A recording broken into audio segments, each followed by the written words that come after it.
Hello and welcome to Plugged In.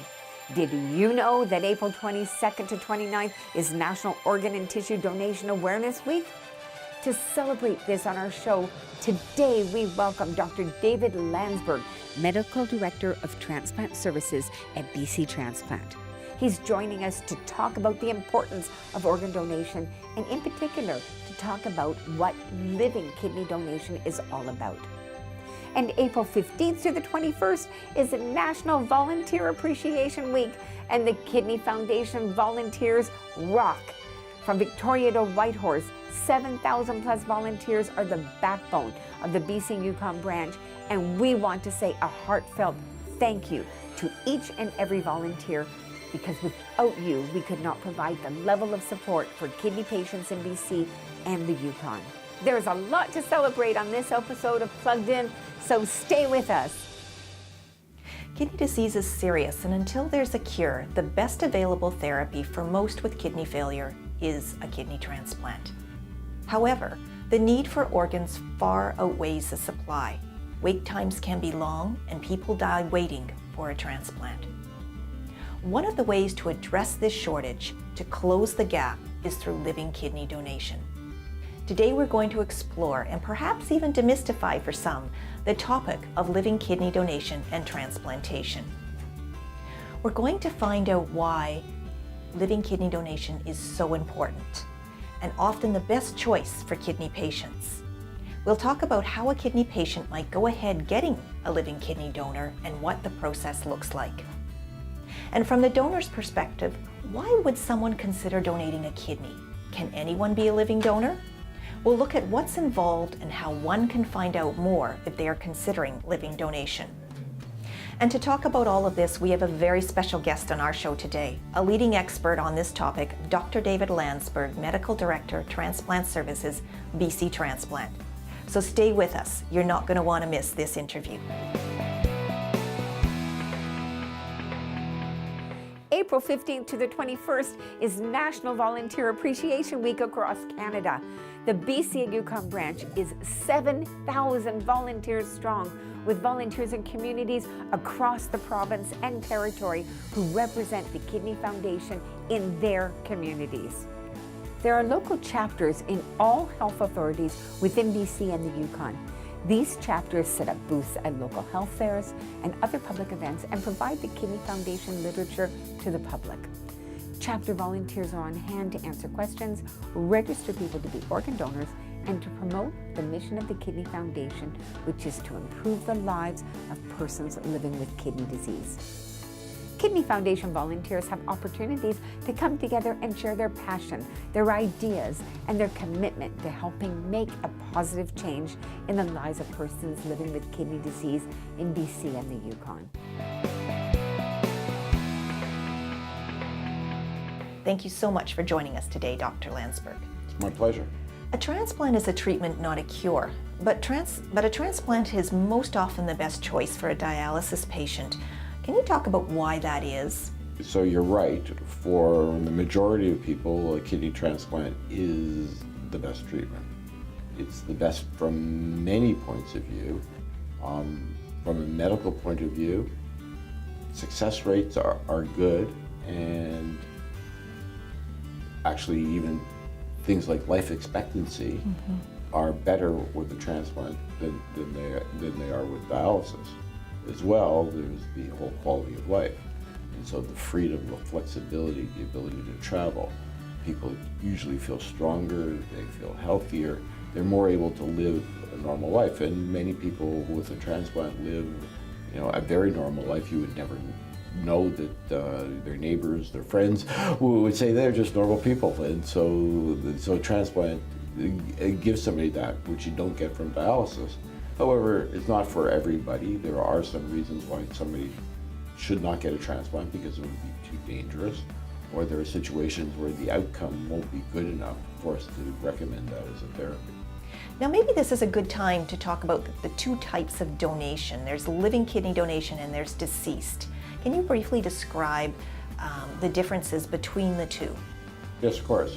So living donation is when a friend, a family member, somebody from the community or even a stranger, while alive with 2 normal healthy kidneys, otherwise in good health, goes into the hospital, has an operation, their kidney is removed, and the kidney is then transplanted into the person who needs it. Other people are on the waiting list, and this will happen randomly when somebody dies who is an organ donor and who is compatible with the patient on the waiting list, and they're the person to get it, then they'll get a call, come into the hospital, and the transplant will happen at whatever time it needs to happen. So it's done in an emergency situation. Living donation is scheduled. The living donation, the donor leaves the hospital, is healthy. The deceased donation is when somebody dies, and therefore 2 kidneys are transplanted. So when there's a deceased donor, usually we're able to do 2 kidney transplants. As we discussed, living kidney donation is actually the ultimate type of donation. Can you talk about some of the advantages to living kidney donation? So as you say, the ability to schedule it and then to make sure that everything is good before you go ahead. You can always choose to say, okay, well, maybe we've got to figure this out, or maybe we've got to do this and delay it. Mm-hmm. With deceased donation, first of all, there's a variation in the quality of the donor kidneys, and we don't have a lot of time to do a lot of testing to decide. I mean, within a few hours, usually it's, are we going to use this organ or are we not? Sometimes they're fantastic organs, but sometimes they're not as strong necessarily as living ones. But in addition to that, there's the whole trauma that's happened to the donor who's deceased, which led up to this. That's hard on the kidneys. Whereas with the living donor, none of that is obviously in play. So from an outcome point of view, in general, living donor transplants last longer on average than deceased donor kidneys, although some deceased donor kidneys will outlast even the best living donor kidney, but those are few and far between. So looking at averages, better to have a living donor than a deceased donor. And often with a living donor, kidney patients might avoid dialysis. So that's a key thing. So the best treatment is never to have to go into dialysis. And so if you can get a kidney transplant before you start dialysis, that's ideal. The only way you can get a kidney transplant before you start dialysis is with a living donor. Because of the scarcity of deceased donors, we don't have enough to go around, so we don't even list patients for transplant until they start dialysis, in order to be fair to people, because somebody might be referred 2 years earlier. They would get if we just said, okay, as soon as you need one, we'll list you. They would get ahead of the queue as somebody who was referred later, and some people don't even know about kidney disease. And so since we don't have enough to go around anyway, the fairest thing to do is to use dialysis start as the start of your waiting time. Right. So if you're going to get a kidney before you start dialysis, it's a living donor. As you can imagine, asking someone to donate a kidney to you could be a rather daunting task. We're going to talk to Dr. Landsberg when we return about some tips and tools for how you might go about doing that. So don't go anywhere. Hi, I'm Alice for Community Calendar. April 22nd to 29th is National Organ and Tissue Donation Awareness Week, or short for NOTA. Every year, the Kidney Foundation participates in events taking place during NOTA Week. We use this week to support our Saving Lives Through Organ Donation campaign and to raise awareness about the importance of organ donation and encourage people to register their wishes. This year, one of our NOTA initiatives includes hosting an outdoor event in downtown Vancouver on Wednesday, April 25th over the busy lunch hour from 11 a.m. to 1 p.m. to raise awareness with the general public and set up a registration drive in partnership with BC Transplants. This event will also feature a fun Zumba class led by double lung transplant recipient Margaret Benson. Many landmarks across the province will also light up green on April 25th in support of NOTA, and we would love for you to join us in lighting up green. Are you interested in volunteering at this event in downtown Vancouver? There are a variety of volunteer opportunities available and we'd love to have you involved. So please contact the BC and Yukon branch of the Kidney Foundation at the number on your screen and ask for our volunteer engagement manager, Janine. She'll have all the details for you. Are you living with polycystic kidney disease? Would you be interested in participating in upcoming PKD kidney patient journey events being held across the province? If so, we encourage you to call Heather at the Kidney Foundation for more information.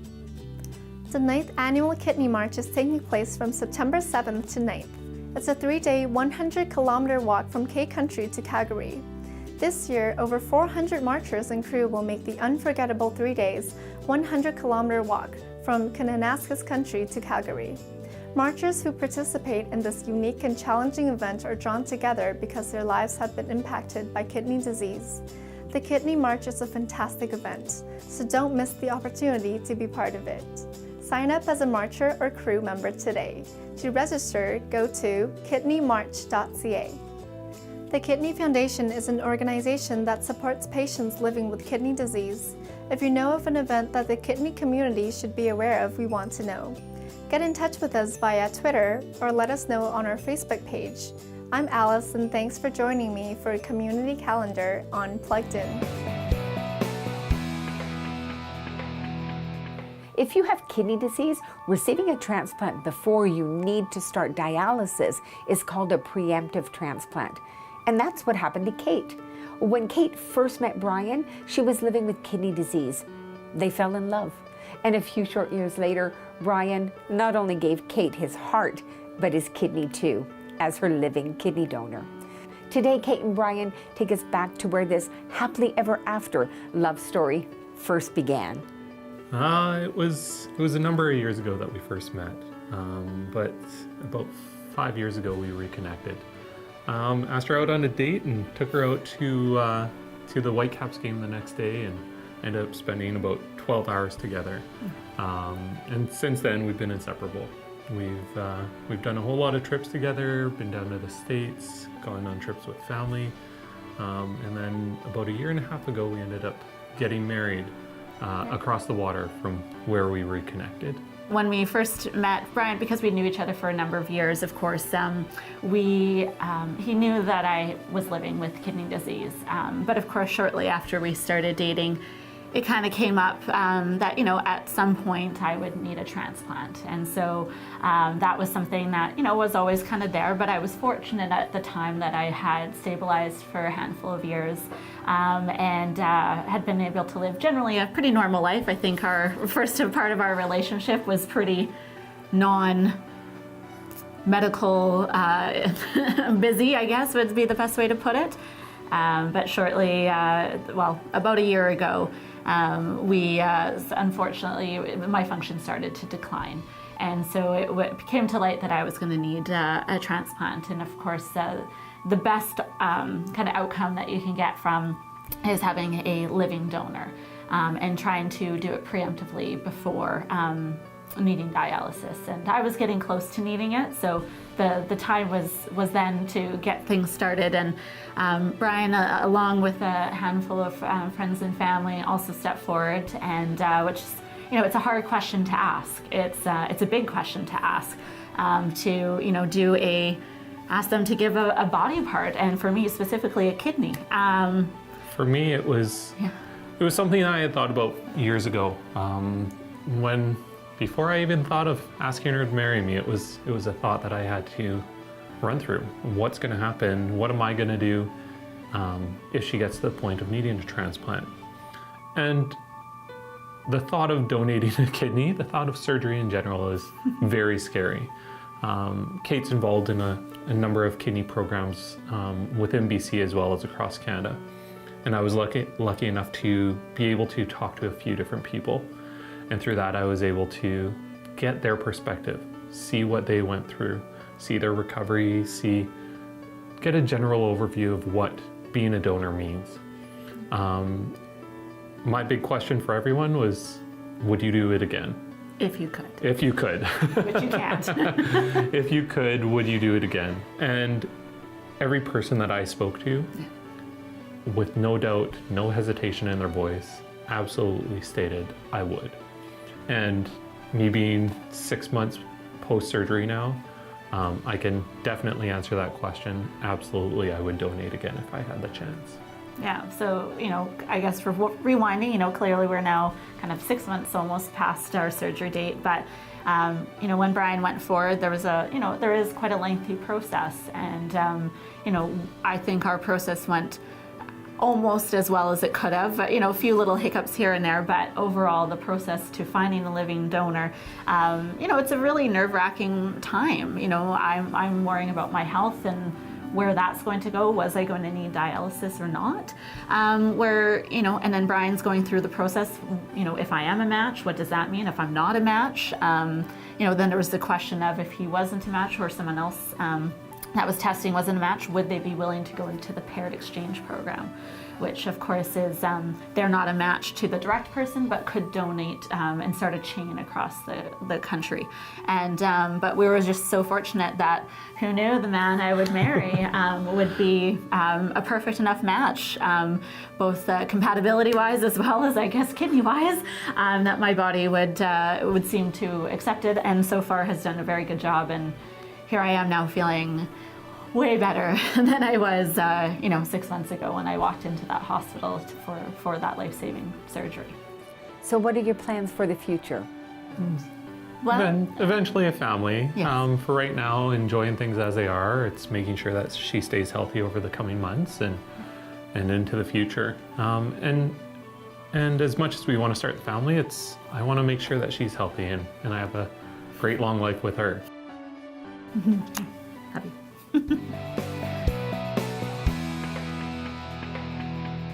Every March is Kidney Health Month, and each year throughout this month, Kidney Foundation volunteers canvass in communities across BC and the Yukon to help raise critical funds to support kidney patients and their families. Volunteers also help raise awareness about kidney health and kidney disease, and they ask the question, are you kidney smart?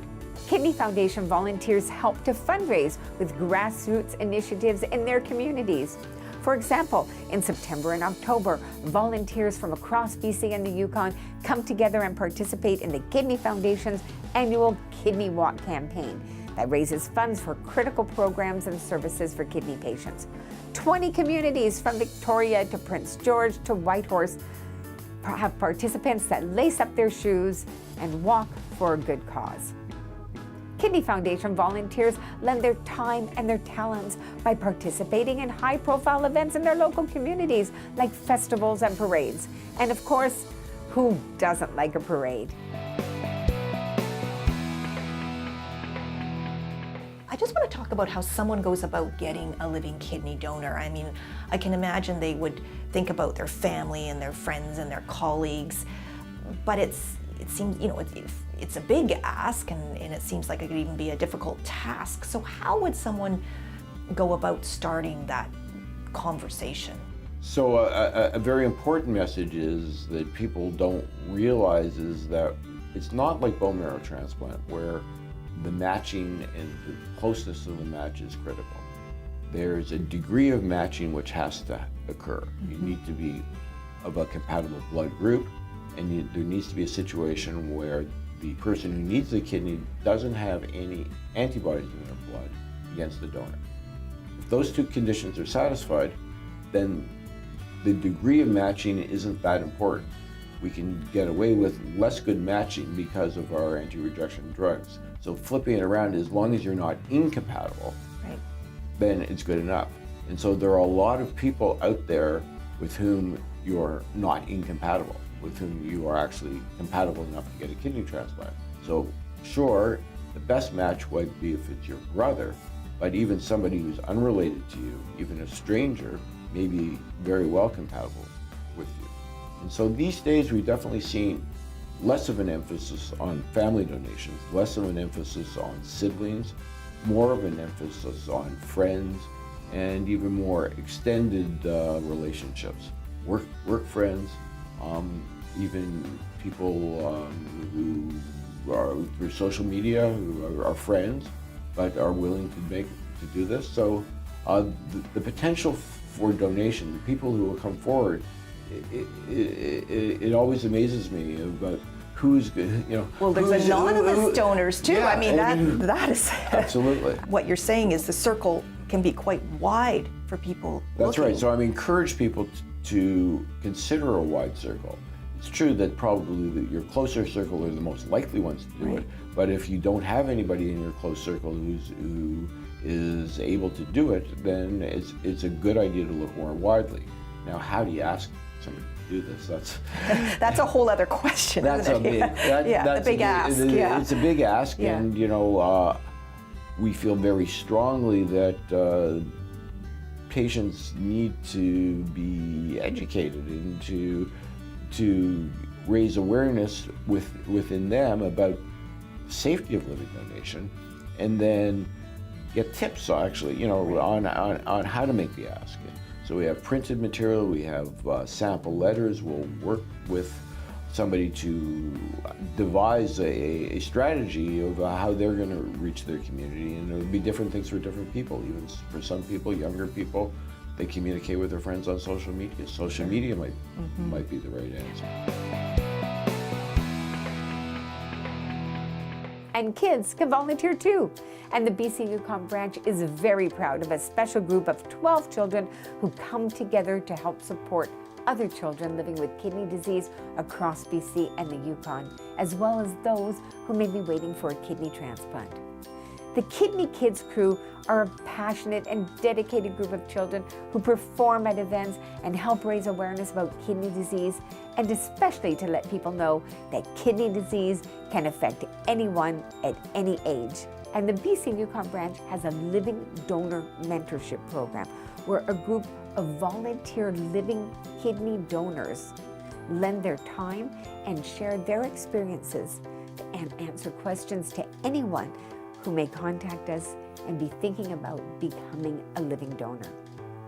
And Kidney Foundation volunteers form peer support groups in their local communities to offer their support and share their stories and experiences of living with kidney disease to other kidney patients in their communities.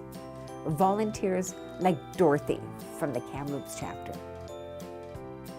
Kidney Foundation volunteers, you rock.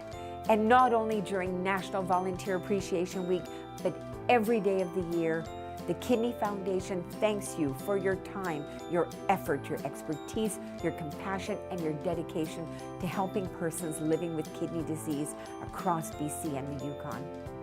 Happy Volunteer Appreciation Week to each and every volunteer out there. You're simply the best. Is everybody eligible for a kidney transplant? Sure, there's a fair number of people who aren't eligible, and mostly it just has to do with expectations and outcome and whether they can tolerate the surgery and whether they can tolerate the anti-rejection drugs, and the anti-rejection drugs may have bad consequences for them. So if somebody has, let's say, cancer, and they're on treatment for their cancer, then they would not be in a good enough shape to be able to withstand the anti-rejection drugs. If somebody has a very bad heart, then the surgery itself may put them at big risk, because we have to give a lot of intravenous fluid during the surgery to sort of get the kidney kick-started, and if your heart isn't strong enough to be able to handle that, then the surgery becomes quite risky. So when is somebody not able to get a transplant? Usually it's because they have a bad disease like cancer or another really significant medical disease, but it usually comes down to the heart and the blood vessels. Right. And so some people have such diseased blood vessels from years on dialysis with a lot of calcium in them that technically it's impossible for us to actually get to the blood vessel, be able to sew the new kidney's blood vessel onto that blood vessel. And so sometimes we have to say, unfortunately we can't do it because you have blood vessels. So those are the big reasons. Do we have a sense of like a percentage of how many kidney patients that have to be on dialysis or cannot go the route of transplantation? Well, it also depends on age, right? So, clearly we've expanded our age limits, and we've transplanted people in their 80s, but at some point. And that's an interesting point, because I think a lot of people wouldn't realize that in your 80s, it's still possible to have a transplant. Not for everybody, Yeah. sure. I think, but you have, so our guiding principle is if we think you have 5 years of life ahead of you with a transplant, with a reasonable expectation of success for 5 years, then we think it's the right thing to do. And so there's a percentage of people on dialysis who are just, past that point. Right. And we know there's a lot of elderly people on dialysis. And so it's those people, mostly those people on dialysis, the very elderly or the very frail. So putting it at a number, it's about 30%. 30%, probably, who are right. who are medically not strong enough. We're going to talk about why would someone actually consider donating a kidney. Did you know one organ donor can save up to 8 lives? You're more likely to need a transplant than you are to become an organ donor. Donation is considered only after all life-saving efforts are made, and it's certain you will not survive. So 2 physicians who are independent of both the donation program and of the transplant program must declare an individual neurologically dead before organ donation can proceed. Any British Columbian who is 19 or older can register their decision about organ donation, and parents can register their children.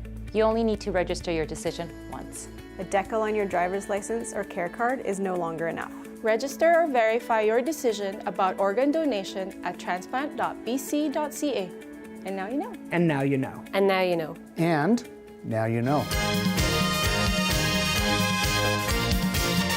Oh, is it rolling? Okay. Did you know one organ donor can save up to 8 lives? That's right. Yeah, Is no, that it's okay? just slowly going to the side, so it's just kind of... Okay, hang on a second here.